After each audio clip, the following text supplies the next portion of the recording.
Hello students, welcome back to YouTube channel Garima life science academy. आपका हमारे channel Garima life science academy पे स्वागत है।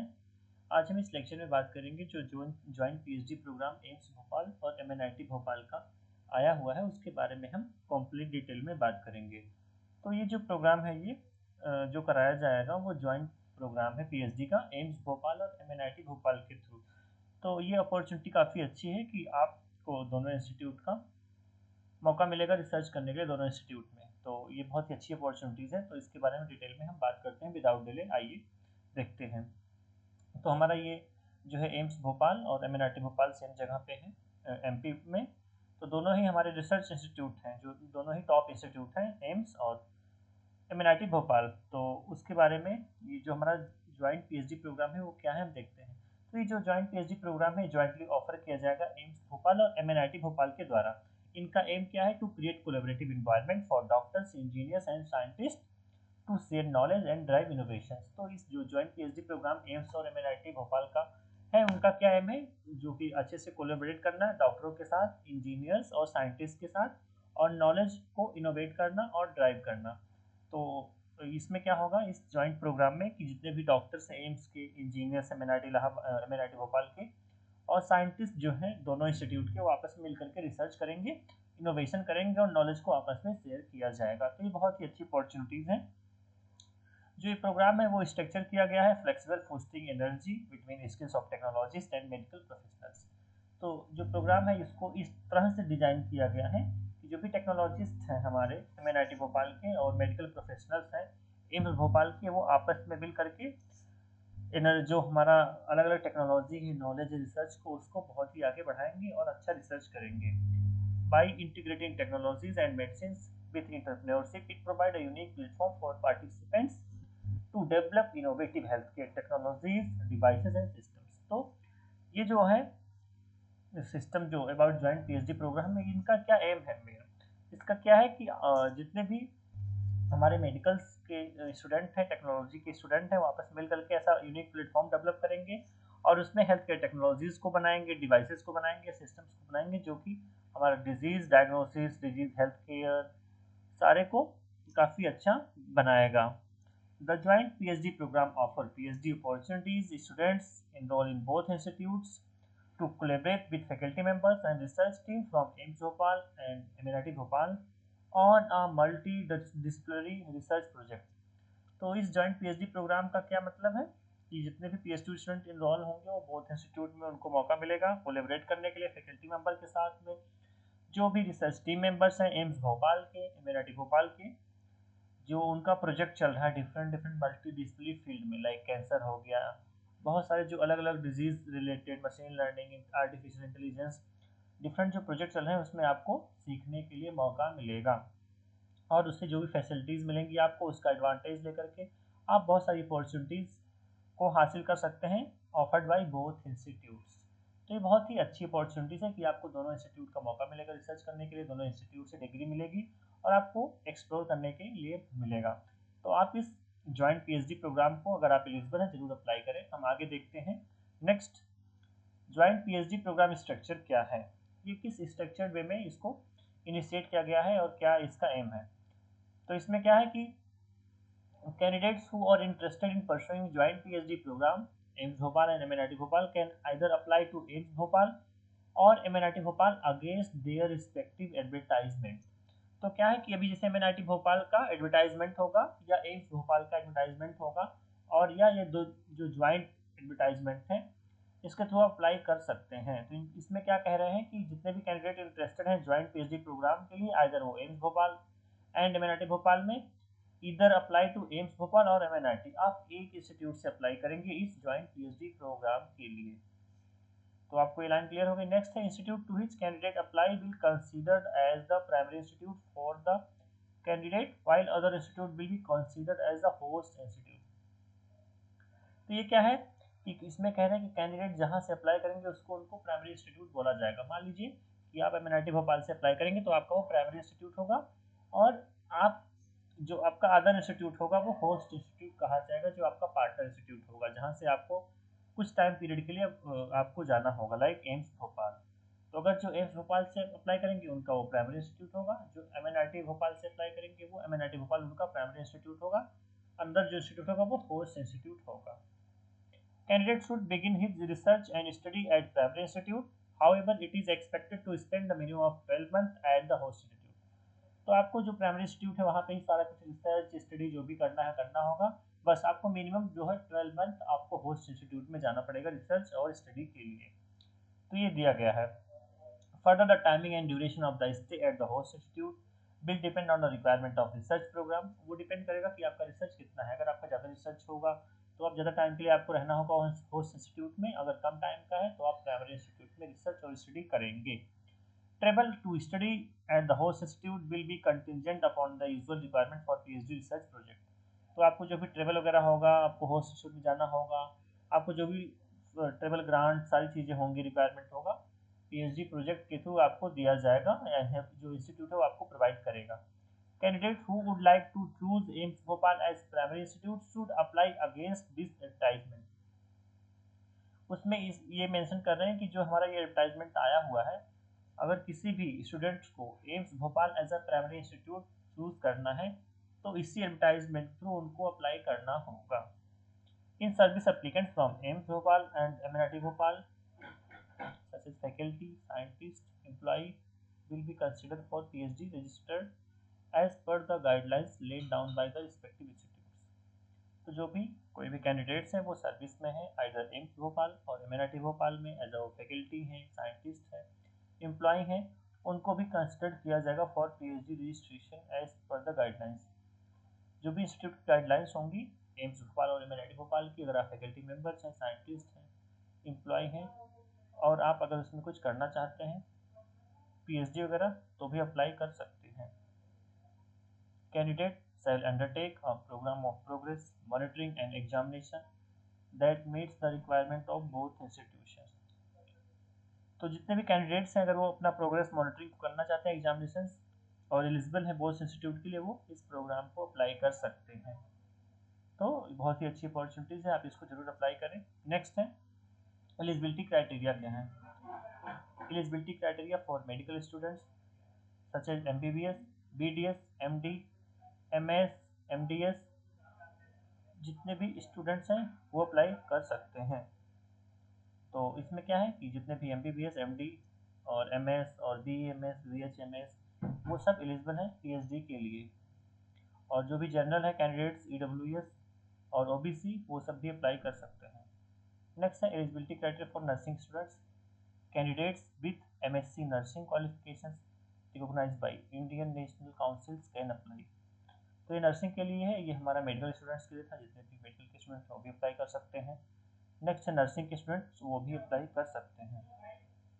नेक्स्ट जो है वो एलिजिबिलिटी क्राइटेरिया फॉर इंजीनियरिंग के students, masters degree in respective discipline with minimum of 60% वो भी अप्लाई कर सकते हैं विथ गेट स्कोर।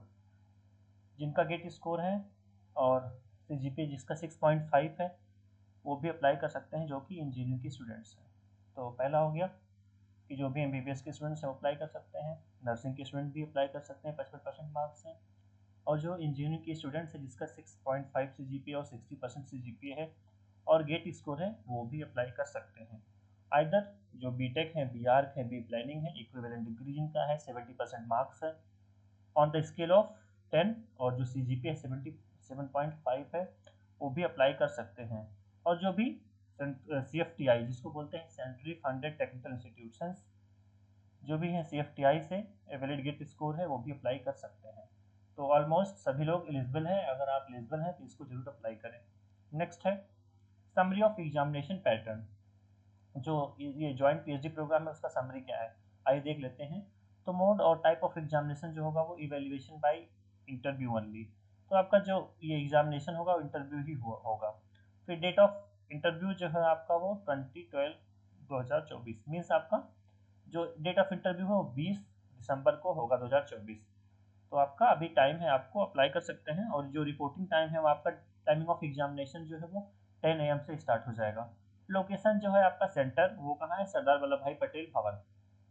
जो आपका सरदार वल्लभ भाई पटेल भवन है एम्स का, एम्स भोपाल का, वहाँ पे आपका सेंटर होगा जहाँ पे आपका इंटरव्यू वगैरह एग्जामिनेशन आपका होगा।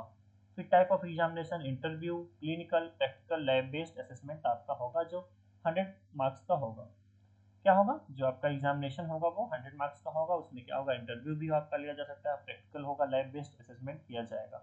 जो टोटल मार्क्स होंगे वो आपके 100 होंगे। मेथड ऑफ कट ऑफ 50% जो आपका है वो उसके बेस पर आपका सिलेक्शन किया जाएगा। मीन्स जो कट ऑफ डिसाइड होगी 50% आपका कंसिडर किया जाएगा फॉर कट ऑफ के लिए, उसके ऊपर आप रहते हैं तो आप क्वालिफाई होंगे। नेक्स्ट है method of resolving tie cases. Tie cases क्या है कि जैसे कि tie cases will be resolve according to the date of birth और the older candidate shall get preference over the younger age. तो अगर मान लो दोनों लोग का मार्क्स सेम आते हैं तो टाई कैसे करेंगे। पहला तो ये होगा डेट ऑफ बर्थ के अकॉर्डिंग करेंगे। अगर मार्क्स ज़्यादा होगा तो वो तो कोई दिक्कत नहीं होगी। अगर हाँ सेम मार्क्स आते हैं तो जिसका डेट ऑफ बर्थ जो ओल्डर एज होंगे उनको पहले प्रेफरेंस देंगे as compare to younger age. तो ये हो गया पूरा समरी। तो मीन्स आपका रिटर्न एग्जाम नहीं होने वाला है, आपका इंटरव्यू होगा 20 दिसंबर को होगा। आपका टाइमिंग जो है 10 AM से होगा, सरदार वल्लभ भाई पटेल भवन में होगा। आपके 100 मार्क्स के टोटल क्वेश्चन होंगे 100 के, जो कट ऑफ होगा 50% ही होगा। तो बहुत ही अच्छी अपॉर्चुनिटीज़ हैं, ज़्यादा कॉम्पिटिशन नहीं है, आप जरूर अप्लाई करें। नेक्स्ट है जो डिपार्टमेंट से किसमें PhD वैकेंसीज हैं, anatomy, biochemistry, anaesthesiology, community and family medicine, dentistry, endocrinology, microbiology, paediatric, pathology, lab medicine, pharmacology, physiology, radiotherapy and translational medicine. ये बहुत सारे डिपार्टमेंट में वैकेंसीज आई हुई हैं। तो लाइफ साइंस के स्टूडेंट्स भी अप्लाई करें और जो भी अदर ब्रांच के हैं वो भी अप्लाई कर सकते हैं अगर आपका इंटरेस्टेड है तो। नेक्स्ट जो है वो किस किस डिपार्टमेंट्स में जो पार्टिसिपेट कर रहे हैं, इसमें क्या है कि departments from MNIT Bhopal will participate in joint PhD programs. जो MNIT भोपाल के कौन कौन से इंस्टीट्यूट है, जो कौन कौन से डिपार्टमेंट है जो इस ज्वाइंट PhD प्रोग्राम में पार्टिसिपेट करेंगे, वो architecture and planning department, biological science and bio engineering, artificial intelligence, chemistry, chemical engineering, civil engineering, computer science भी है, बायोइन्फॉर्मेटिक्स एंड कंप्यूटर एप्लीकेशन भी है, मैथमेटिक्स भी है, फिजिक्स एंड अदर जो ब्रांचेज हैं वो जो MNIT इलाहाबाद के हैं, सॉरी MNIT भोपाल की, वो सब पार्टिसिपेट करेंगे इस ज्वाइंट PhD प्रोग्राम के लिए। तो आप इस किसी भी ब्रांच से हैं और आप इंटरेस्टेड हैं, एलिजिबल हैं, आप गो थ्रू करें और जरूर अप्लाई करें। और इसमें दिया गया candidate is allowed to apply to maximum 3 areas only in order of preference. तो आप मैक्सिमम 3 एरियाज में अप्लाई कर सकते हैं और उनका कोड नंबर गिवन होगा, उसको देख करके आप अप्लाई कर सकते हैं। ये इनका कोड नंबर है, इसके अकॉर्डिंग आप 3 एरियाज में अप्लाई कर सकते हैं मैक्सिमम। फिर नेक्स्ट जो है submission of application form. Application जो फॉर्म है वो आपको ऑफलाइन सबमिट करना है और बाई स्पीड पोस्ट और हैंड पोस्ट, जो भी दिया गया है latest by 15 December to up to 5 PM। तो आपको क्या करना है, एप्लीकेशन फॉर्म को डाउनलोड करना होगा वेबसाइट से, उसको फिल करना है। आपको अदर स्पीड पोस्ट और बाई हैंड आपको सबमिट करना है 15 दिसंबर 2024 अप टू 5 PM तक आपको देना है। कहाँ पे, in the office of registrar academic block AIIMS Bhopal Saket Nagar Bhopal MP। तो इस एड्रेस पे आपको स्पीड पोस्ट करना है या हैंड बाई हैंड आपको भेजना है। AIIMS Bhopal is not responsible in any manner for any postal delay. तो जो एम्स भोपाल होगा वो किसी भी रिस्पॉन्सिबिलिटी के लिए मैनर मीन्स रिस्पॉन्सिबल नहीं होगा अगर आपका डिले हो जाता है स्पीड पोस्ट या कुछ भी। तो मेक श्योर आप इसी अकॉर्डिंग भेजें सो दैट आपका ये टाइमली पहुंच जाए एप्लीकेशन फॉर्म। और ये पूरा ऑफलाइन है, ऑनलाइन नहीं है। एप्लीकेशन फी जो है जनरल OBC EWS के लिए 1000 रुपीज़ है। SC ST PWD और वोमेन कैंडिडेट के लिए कोई फीस नहीं है। तो मेक श्योर आप जरूर अप्लाई करें। Fee to be paid by demand draft only in favour of director AIIMS Bhopal payable at Bhopal. तो आपको क्या होगा, डिमांड ड्राफ्ट आपको बनाना होगा इन द फेवर ऑफ, किसके नाम से बनाएंगे, डायरेक्टर एम्स भोपाल के थ्रू आपका डिमांड ड्राफ्ट होगा, उसके थ्रू आपका फी पेमेंट होगा। Fee once remitted will not be refunded under any circumstances. आपका जो फी सबमिट हो गया आपको वापस नहीं दिया जाएगा, और अगर आपका फॉर्म गलत होता है या कुछ भी होता है इनकम्प्लीट होगा वो रिजेक्ट कर दिया जाएगा और आपको फी पेमेंट नहीं किया जाएगा, रिफंड नहीं होगा। इसलिए आप अच्छे से पढ़ करके 1 बाय 1 गो थ्रू करके फॉर्म को फिल करें सो दैट कोई आपकी गलती ना हो और आपका सिलेक्शन हो जाए। तो नेक्स्ट जो है method of selection, application will be screened and the list of eligible and non eligible candidate for interview will be published on the institute website. तो इनका क्या होगा, फॉर्म फिलअप के बाद स्क्रीनिंग होगी और उसमें जितने भी एलिजिबल कैंडिडेट होंगे, नॉन एलिजिबल कैंडिडेट सबका ये वेबसाइट पे डिस्प्ले करेंगे कितने एलिजिबल हैं कितने नहीं हैं। तो जो एलिजिबल होंगे उनको कॉल किया जाएगा इंटरव्यू के लिए और इंस्टीट्यूट की वेबसाइट से वो अपलोड कर दिया जाएगा। तो आपको इंस्टीट्यूट की वेबसाइट चेक करना है। Eligible candidate will be call for interview. जो भी कैंडिडेट्स हैं जितने भी एलिजिबल हैं उनको इंटरव्यू के लिए बुलाया जाएगा। After interview final merit will be available on the website of AIIMS Bhopal and notice board. तो जो भी है इंटरव्यू हो जाएगा, फाइनल मेरिट जो बनेगी वेबसाइट्स पे अपलोड होगी एम्स की और नोटिस बोर्ड पे, जिसका सिलेक्शन हो जाएगा वो इस पे डिस्प्ले हो जाएगा। If any discrepancy any question आपको अगर आता है in the entrance exam, they can rate in advice to guide dean academic dean examination AIIMS Bhopal within 24 hours on the following email ID. अगर आपको कोई डिस्क्रिपेंसी कुछ भी आपको प्रॉब्लम हो जाता है, कोई एडवाइस या कोई डाउट है, तो आप इस जो मेल है dean@amsbhopal.edu.in पे आप मेल कर सकते हैं। This mail will only be used for discrepancy related to questions. However, for the other queries, please mail to registrar AIIMS Bhopal. तो ये डिटेल था। और कोर्स फीस आपको जो पीएचडी में जब आपको एडमिशन मिल जाएगा तो ये इसका कोर्स फीस है। ये बहुत ही मिनिमम चार्जेस हैं, ये आप देख सकते हैं, ज़्यादा नहीं है। तो आपको ये अच्छी अपॉर्चुनिटीज़ मिलेगी। तो आप जो ये ज्वाइंट पीएचडी प्रोग्राम्स हैं एम्स का, एम्स भोपाल और एमएनआईटी भोपाल का, और जनवरी सेशन के लिए है ये 2025 में स्टार्ट होगा। तो ये आपको समझ में आ गया होगा कंप्लीट डिटेल, एलिजिबिलिटी क्राइटेरिया क्या है, कैसे अप्लाई कर सकते हैं, क्या क्या फैसिलिटीज़ मिलेंगी और प्रोसीजर क्या है एग्जामिनेशन का। तो आई होप ये जो वीडियो है ये आपके लिए बहुत ही हेल्पफुल रहा होगा। अगर आप पीएचडी के लिए अप्लाई करना चाहते हैं अपने दोस्तों को भी इसको भेजें। और ऐसे ही बहुत सारी वीडियो पाने के लिए आप गरिमा लाइफ साइंस एकेडमी को शेयर करें, सब्सक्राइब करें और अपने दोस्तों के साथ भी शेयर करें।